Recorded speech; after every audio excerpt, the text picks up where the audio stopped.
రగిలే రాళ్ళని పునాది చేసి ఎదగాలని, తరిమే వాళ్ళని హితులుగా తలచి ముందుకెళ్ళాలని,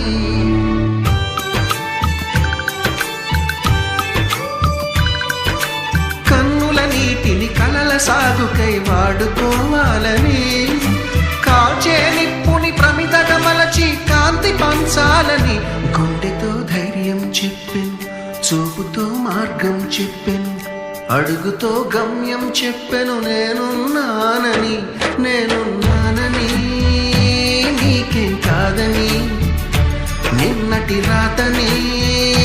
మార్చేస్తానని.